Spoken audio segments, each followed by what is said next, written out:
business. Continue living, striving to survive forever.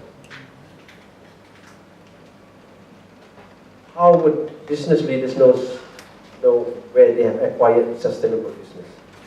While there is no equation to measure its success, there are some characteristics that can serve its purpose. Number one, to be sustainable, business have to look on macro issues.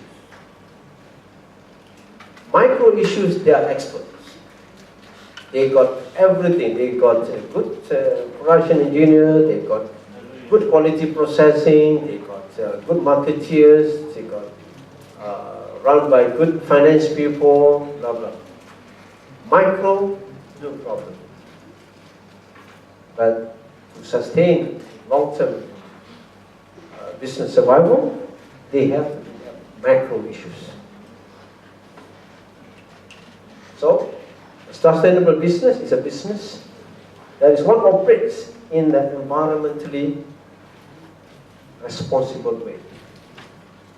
You have to take care of the environment as well as the society and the community surrounding.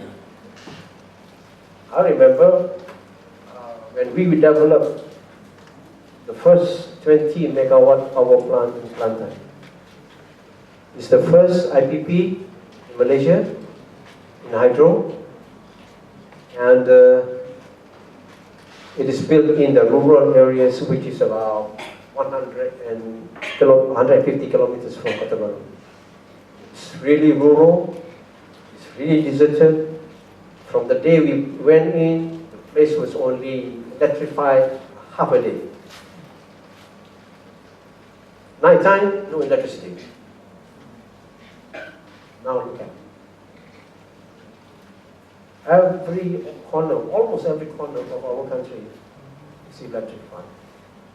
Now, what I'm trying to say is, for business to sustain, not only that you have to be good in your operational, that's your job actually, you have to be good, but at the same time, where are you in the eyes of the community? Would your company be the pride of the locals? Or, conversely, they may take it differently. They may say, oh, these are the people who want to come and reap profit, and then leave it us with no benefit to us. They may take that view. But bearing in mind, rural folks are not difficult to handle. All they need is really an honest and humility in treating them. Be sensitive to their requirements, participate in their local activities. The festive season like Raya, like festive season like, or I wouldn't say festive like Ramadan, or other things. You have to be there to show your presence. They love you for that simply because they know that corporate people like us wouldn't do such things. Why should they? They are people from Kuala Lumpur. Why do you have to pull your sleeve and then use your placard and go to the surah or masjid and hang around with them? No need. But we have to do it. Why? Because that's our rice bowl. That's our rice bowl. That's where the place where we earn our money. The corporate people will be enjoying their life in the aircon room, in the boardroom somewhere in Kuala Lumpur, but the real action is in the hill of a deserted area. People, the two staff at the intake, which is about 900 meters above sea level, working 24 hours, looking for water not to be stuck by debris, is also sacrificing your life. If big floods comes in, they may be washed away by water. And they can easily Says that, oh, sorry, boss.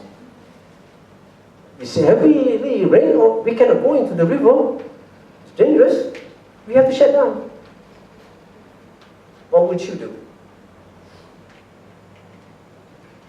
What can you do? You just to believe, and there goes your income.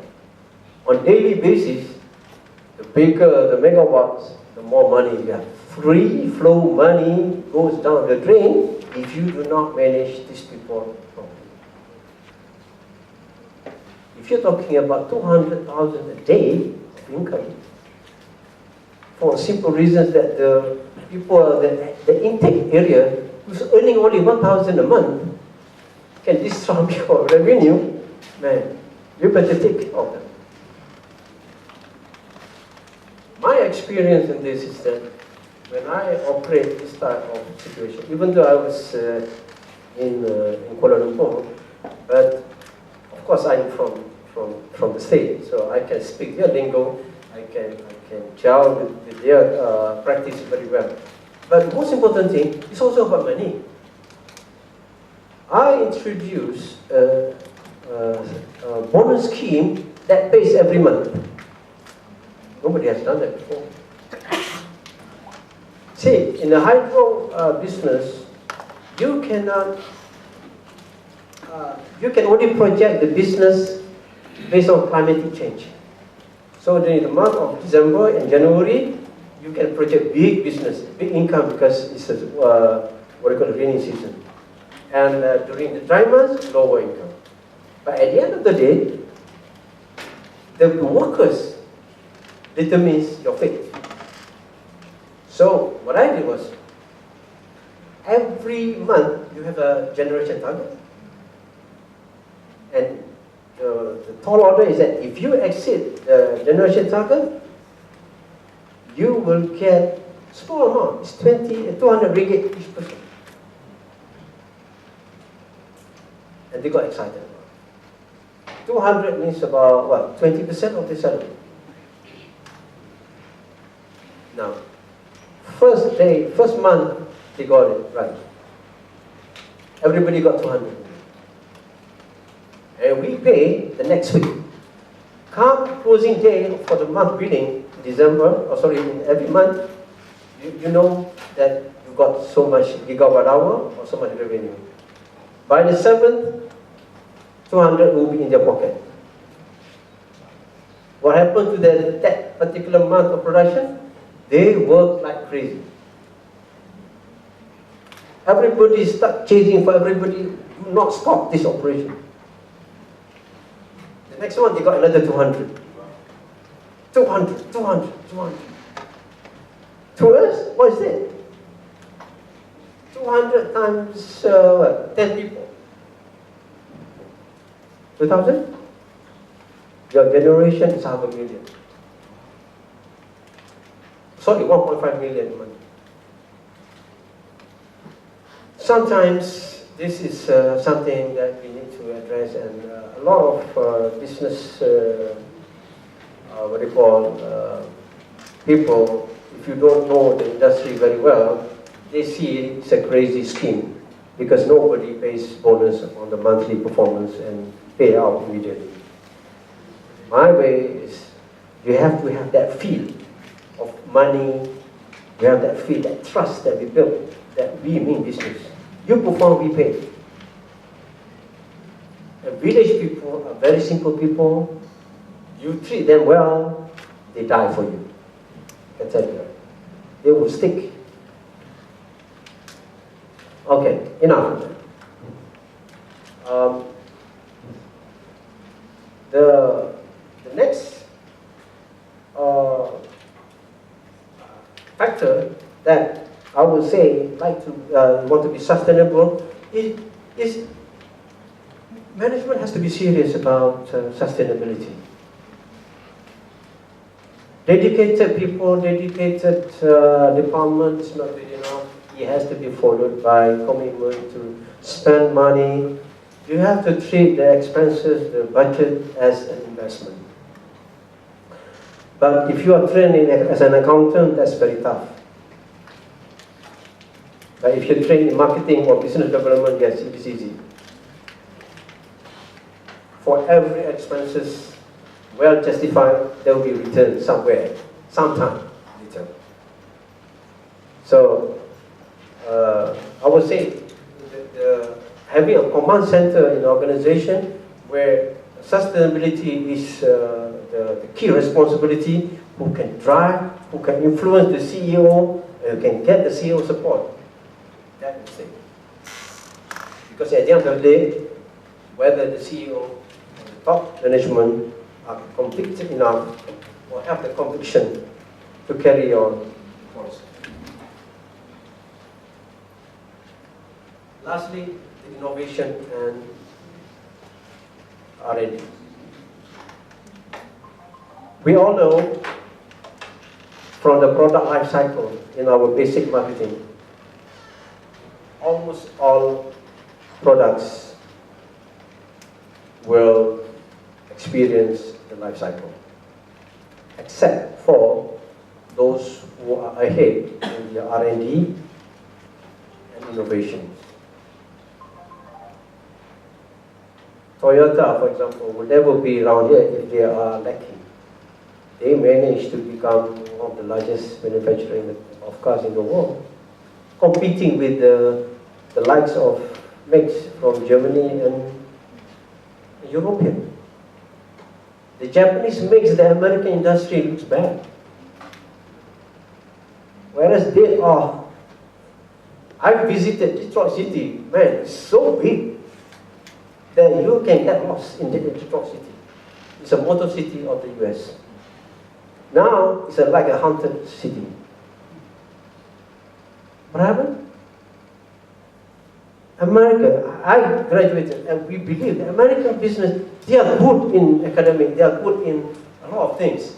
But when it comes to business, there's a different kettle of fish. Americans always pride themselves, any Americans, they pride themselves being big. They want to be big and they want to say that they are the world. They don't need other people. But when the advent of the Japanese coming into their auto market, for example, the Honda Civic alone would take care of all the vehicles of city driving or a short-term distance. And during my time, Honda Civic was very, very popular. The smallest car in town, and very cheap, fuel efficient, easy to park, versus the gigantic V8 engine of Chevrolet or Chrysler. These are something where Japanese has, I think, went ahead. Innovation and R&D. It helps to sustain business very well. You lack in, as what we learned from business school, there's only one thing constant, and that constant is change. If you don't change, people will leave you behind, and that's what happens. So, to be sustainable, please invest in innovation and R&D to increase your product quality. Look at the telco companies. See how Samsung came and compete with iPhone. You can sue me, you can do anything you want, but I'm still selling. I'm your greatest competitor now. And you don't have to be you don't have to be an originator. You just latch on and then pick up from there and improve from there. And you capture the big market out of it. But for Samsung to be sustained they have to continue. They have to build up their own. So there is no other substitute towards sustainability other than product innovations and R&D. For that, I conclude my talk, and I'd like to say one word, and that is, in preparation for the business model of tomorrow, business will require business leaders to balance up their economic benefits with the social and environmental benefits. They have to think beyond existing value chain, step up their innovations and R&D to ensure continued sustainability in the business they operate. Thank you very much, and I end this.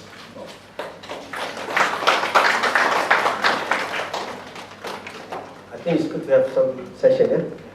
I believe there are questions from the floor, please.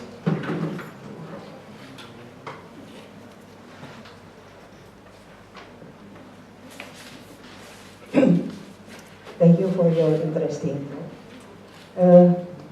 If we talk about family-owned business, yes, there are a lot of family-owned businesses cannot be sustainable, especially, hence it's at the third generation. Okay. Hence, reach at the third generation. Okay. Yeah. The huge or the big family-owned business start to decrease, start to decline. Yeah? So what are the special factors that influence those unsustainable business in those family-owned business? For example, like Ford, and then in Indonesia now, Sampurna. It is reached to the third generation and start to decline. Last week, 4,000 workers already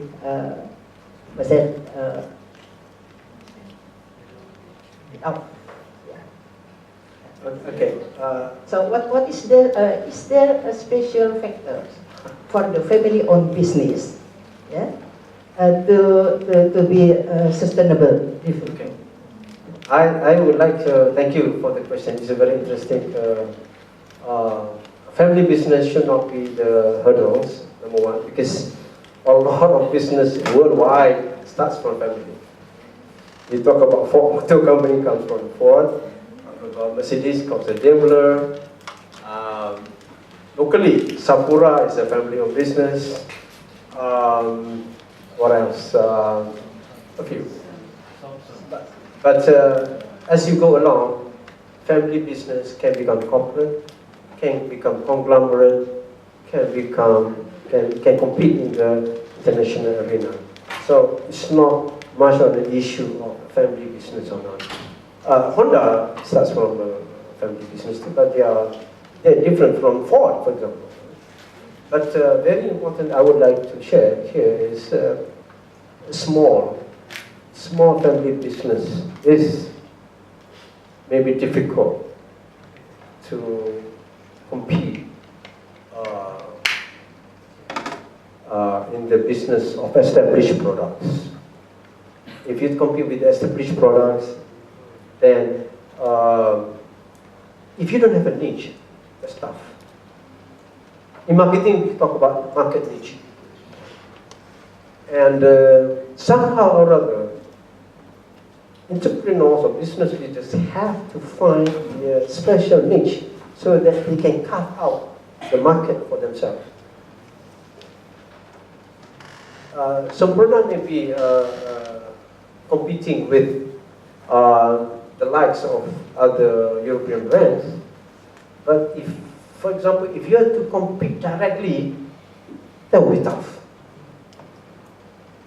But how do you create, you have to create your own niche actually. Where is your target markets?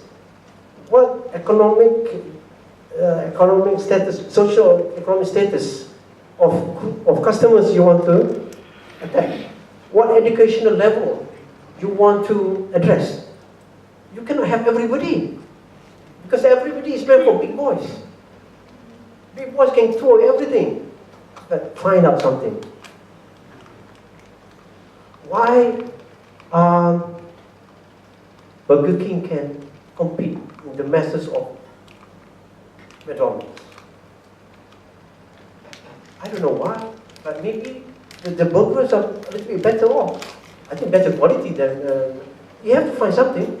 And then when you have that specialty, then you can attract premium. Your profit goes up. But of course the volume is not there. But he has to grow. But over time, can become a premier burger outlet. I remember in the States, a pizza, Domino's is bigger than Pizza Hut because Domino's deliver efficiently. In the snow, come rain or shine, there will be your pizza will be at your doorstep even at 10 o'clock in the winter. He has to have that niche, and I cannot give any satisfactory answer. How do you mitigate or make the small business, family-owned business sustainable? Because number one, as in all business, products it's very, very important. And marketing it in the right way will ensure its success. Same products, never mind, but the way you make it different. Talking about advertising, talking about creating something out of nothing, for example. That will be something that people associate. Yeah, I want to be in that group. So that's basically I hope I give some inputs to that. But really, I welcome small business like me.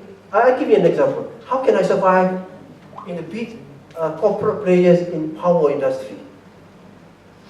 This, even though it's a small hydro, it costs you 10 million per megawatt. So if I develop 3 megawatt, you're talking about 30 million. If you borrow to the bank and then the bank says, hey, you want to borrow, the debt equity ratio is 80-20.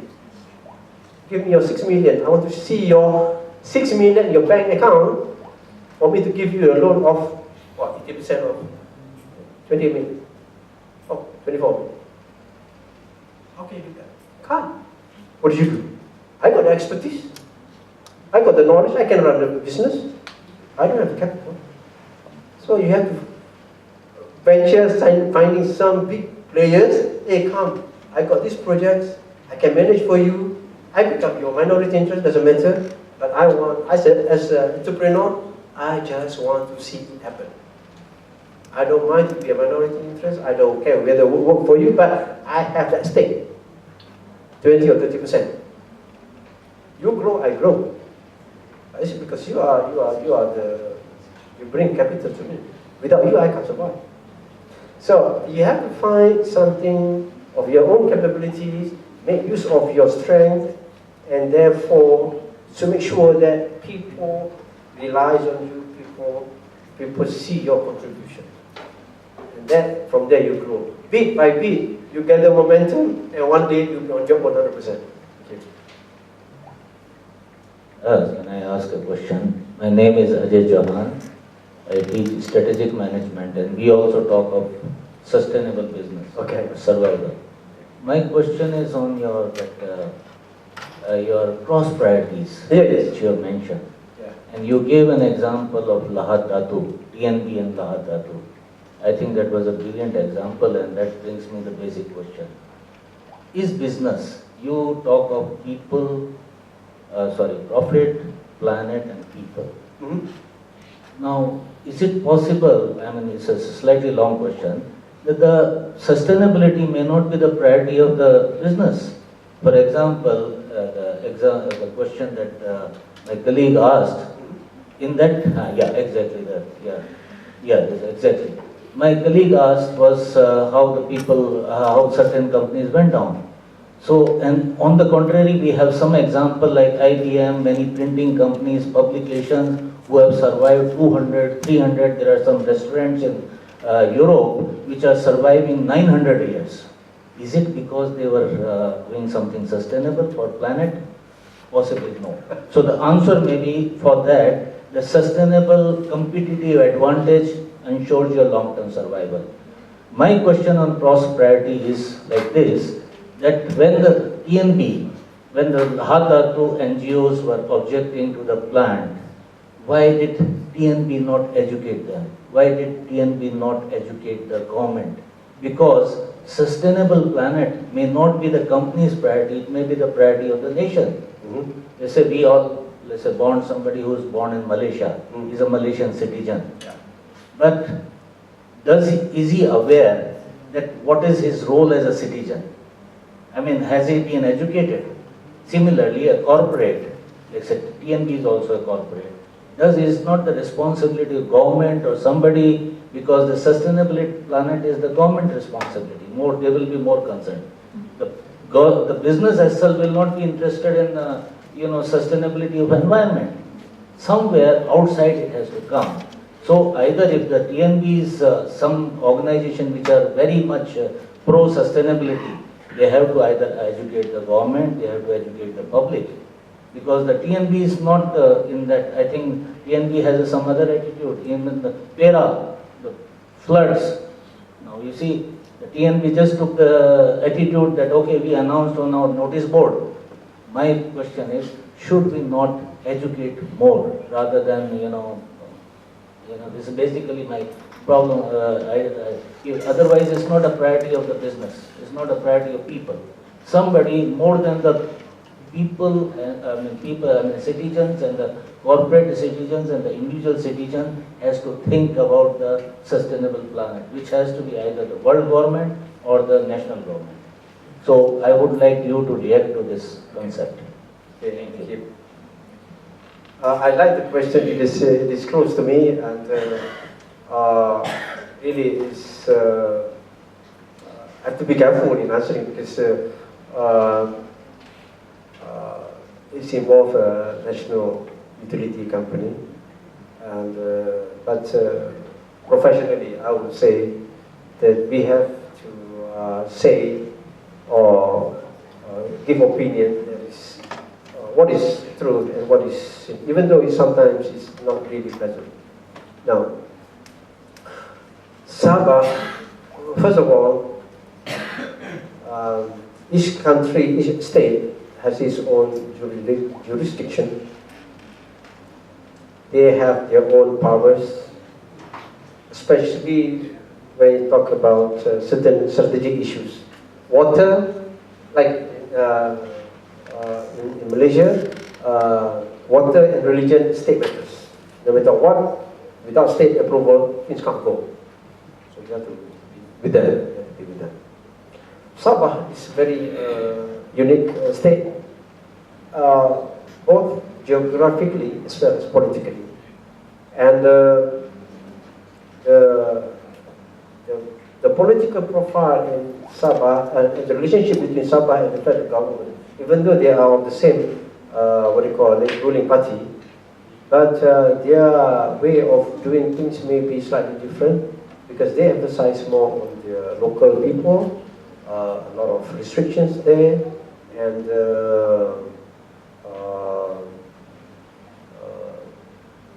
they are very, very, it used to be that they see West Malaysian Peninsula, Peninsular people, Semenanjung people, we are Sabahan, different. Every time there is a project coming from federal or from the peninsula, if you don't have the buy-in from them, it's a no-go.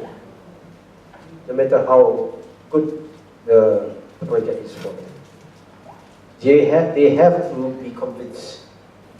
They have to be, appreciative of them. So, I agree. Education is very important. One thing that I personally, heard from the locals in Sabah, Tenaga is a big-headed organization.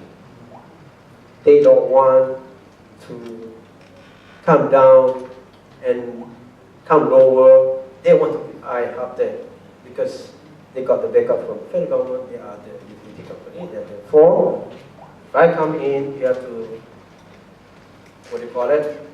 agree, and then it's good for you. Why should I come down and educate you? Why should I come down and talk? Yes, this is good for you. You should know.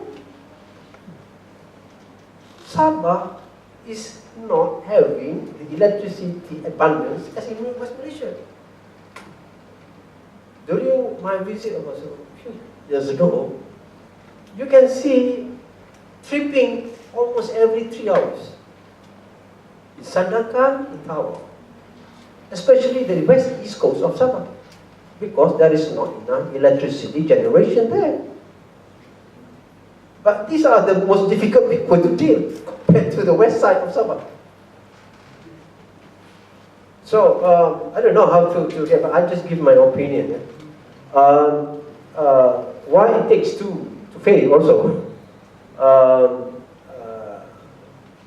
The federal government, I would say the federal government is more relevant compared to Tenaga, because federal government is a federal project, and then it's initiated by the federal government. But bearing in mind, the ruling government of Malaysia owe a lot of, in Malay they call it terutang budi, or they call it, I owe you something for being supportive of their rights. That is the behind the scene or the underground reasons why the federal government are a little bit more flexible over there. And plus, these people are more aggressive and sensitive compared to other states. You go to Kelantan, you go to Perak, you want to do anything, people go to the state government say, yeah, proceed. We welcome. It's okay. I try to go to Sabah as well. So, who's the fault? I don't know. Basically, you are saying there's the political will which is required. Ah, yes. So that's also true, because you see, the Malaysia has never signed the Kyoto Protocol. There's no awareness that the Malaysia should do something about sustainability. But I think they support Tokyo Protocol, but maybe in terms of words. Not signed. Right. Basically, the three countries have not signed. One is US, Canada, and the Malaysia. And Canada is still doing a lot of work in sustainability, but US doesn't do. They emit the maximum carbon in the world per capita in the environment, and then blame it on China. Yeah. Similarly, Malaysia also has not signed any deal. Otherwise, you see, the Malaysian government, if it is a priority, they have the politics in every subject in the school and civics and politics. There is no subject called sustainability. That's what I'm saying. The nation does not have a priority. Unless the nation has a priority, the business will keep on making these mistakes. Or the citizens also will keep on burning the electricity, using, very good, paper for, as a toilet paper and something like that. Because they don't know that the paper, each paper that they use is because of some tree has been cut. So this is what I'm saying. It possibly has to shift from the corporate to the nation. Yeah. I share a lot of that experience. But we are a country of in a rush, I would say, still rushing. Whereas other countries in the States or in Japan, they are quite stabilized. They value free time. They value environment. They value clean water. During my days, when I was a kid, I was born in Kota Baru by the Kelantan River. When I was a kid, I swim and drink water from the river. I fish for prawns, fish for many fishes, and we are happy. Right now, I wouldn't touch the water. It's all teh tarik or milky color. Where has it? What happened? I don't know. I mean, the logging activities is like, it's rampant. State government has to rely on logging for some income. As I said, the nation is in a rush. Always chasing, always running, always everything. And time to settle down. That's why it's, when we go overseas, we can see a lot of calmness. Whereas they are developed countries. You go to Switzerland, you go to Austria, you can see the water is clean, the people are nice. Why? Here, people can drive BMWs. People can drive brand new Mercedes-Benz. But they also jump you. What happened? What happened? What happened to the educational level? What happened to their professionalism? That everything must be fair, must be follow the queue, compliance to the rule. They learn about corporate governance. They talk about statutory requirements. Everything they follow. But when it comes to driving, they're not. Mentality is during the late Prime Minister Tun Razak or Mahathir, I forgot. There is a called a mental revolution. I think there was a mental revolution mental. How the leaders want to change the mindset. It's so important that without mindset, you can be declared as a, developed country, but your mind is still 200 years back. So sad. As what people say, we can have a lot of high-class, world-class stadiums, but we play like village people. Where are we? Soccer is something that a lot of people know, but you can see the quality has gone down, but the facilities are big. Highways everywhere. I'm not going to be anti-government, but we look at we should benefit, we should enjoy together with the spiritual behavior, with the mindset, should improve together with the development. But the spiritual part, the behavioral part, we leave behind, we just gather all the monetary values and all the conveniences. Driving fast on the highway because you've got big cars, something like that. You know? So, to be sustainable, it has to start from within.